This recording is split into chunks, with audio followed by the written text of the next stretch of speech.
Hello fellow humans and welcome to this video, and today I want to talk about which is the best tier 10 autoloader or auto-reloader, and also which one is the best one to start with, and which one might be the best one for you.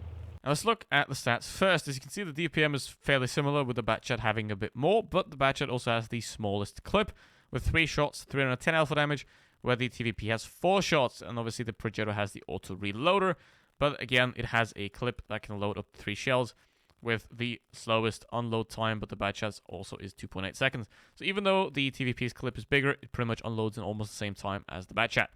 So, aim time, very similar. It's actually the same for the Batchat and the TVP, and the Progetto's is worse, same with the dispersion and on the move. While the TVP has the most accurate gun, has 8 degrees of gun depression, while the Batchat only has 6, and the Progetto has 9, which is obviously the best one, and that's now we get to the mobility, which is where the Batchat wins. Pretty much. It just hands down has way better mobility than the others. As you can see, highest top speed, highest power to weight ratio, and also highest camo rating. So that's not too bad. It's also a light tank, so it retains its camo rating while moving. Even though that shouldn't really matter too much because you're not going to camp, right? Right? It's also the fast at traversing. And in terms of the armor, they don't have any. There isn't any. You can get a few lucky bounces here and there, but that's about it. And then we get down here, and why is the Progetto performing so much worse than the Batchat? I wonder. Let's find out. And we do start off with the French one, which means this is very good at running away. Kind of, but it's also very good at running into battle, which means I can go up the hill on mines relatively easily. However, obviously, there are probably, or not, going to be some enemies trying to contest that, or they're not, trying to contest it, and I get 2 very free and very easy shots. And that is what makes the Batchat good. It is just the asshole of the team.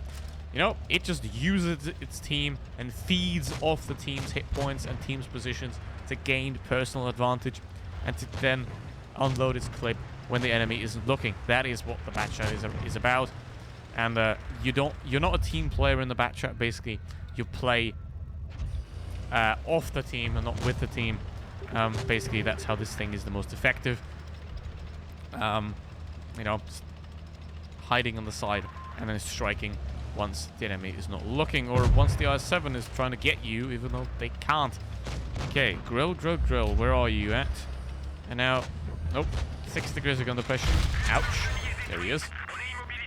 6 degrees of gun depression is one of the biggest limiting factors of this vehicle, pretty much. And there we go. That's how we do it, you know.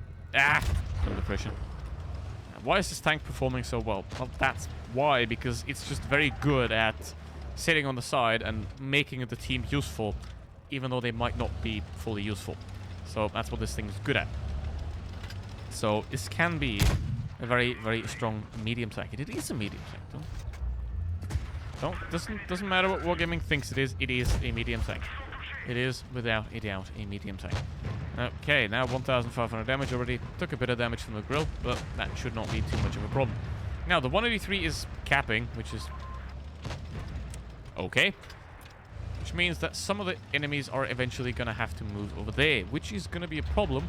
However, it's also going to be a problem for me because the grill can then shoot me. Which means I'm going to have to get behind here so that the T-57 pushes all the way. And then I can sort of be safe. I don't quite know if that's 50 meters, because if you're within 50 meters of your team, then you are permanently spotted. It's obviously not good. And now we're going to move over here, and we're going to put our clip into the 57 Heavy. Again, playing off the team. You know, the 57 Heavy is pressuring the 183, and I'm going to use that to my advantage by simply shooting the 57 Heavy in the back. And now, what we're going to do again, I'm going to move out. Again, I'm going to use the cover of these 2 guys behind me. I mean, they're higher than me, so they're an easier target to then move around and then try to take out that guy. Somehow didn't work, but anyway, here we are. And grill, again, take advantage of the team's positions and then play off that. And obviously the auto-loader, it reloads very fast, so it can be very usable. Right again. Now, Kronvang, I want you to get those 3k damage. Ideally. Hello? 3.3. And beautiful. Now there's the grill left, somehow. Boom. That is a very solid gameplay in the Batchat, and this is how the Batchat plays.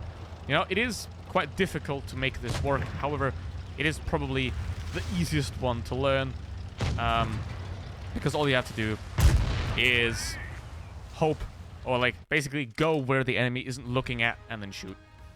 That's the easy explanation. Just go where the enemy isn't looking and then shoot. Which is... Can you fuck off with these offers, Wargaming? I'm not gonna buy it. No matter how many times you give it to me, I'm not gonna fucking buy it. Then, which is also true in a way for the TVP. However, the TVP has a problem. It's bigger, and it also has a longer reload. So it has to be played slightly differently. Well, you can be a lot more aggressive and a lot more forward with the Batchat, given it's smaller, has a fast reload, and also has better mobility, so you can reposition a lot easier. This thing has to be played a bit more laid back, because it is slower, it is bigger, which means it's easier to hit, and also has a longer reload, so it's harder to defend yourself if you are on that reload. So, that is not that great, first of all, obviously, but that is all made up by the bigger clip. You have 4 shots instead of 3, and also those shots do unload 2 seconds instead of 2.8, which means you have more damage pretty much at the same time, which is pretty good. And I don't know what the enemy team is doing, but that's very good for me because they are on the wrong side of the map. That is beautiful. You know, enemies keep going to the wrong side, please. I enjoy that very much. Thank you. Don't enjoy that though. Don't enjoy the E3 looking at me. Okay, do we have any AFKs? No, we don't. They're all in that corner, which isn't ideal for this vehicle, because what you want to do is you want to pick off lonely people here and there, and then unload your clip and then try to run away again. But having them clustered up like that isn't really ideal, but it does work. You know, just like that, 263, he's on its own, sort of. And now all I can just unload the clip into him and disappear again.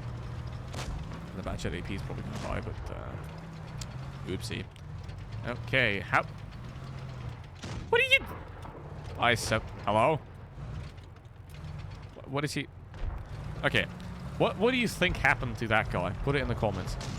I am completely unknowing of what just happened. And 263. Oh, never mind. Dead. It's that easy. It's that easy, you know? Go to the wrong side of the map, you lose. Congratulations. It is that damn simple most of the time. I mean, you still have to have a somewhat decent team that is able to convert that, but as long as you're on the good side of the map, as long as you have the map control, it should be quite easy to actually win the game. Okay, now I'm gonna go back off here. Are you gonna... Come on, Batchat. You got this. I believe in you. Lol. Alright. Alright. I'll take it. Track him. Well, and there we go. Beautiful. 2.5k so far.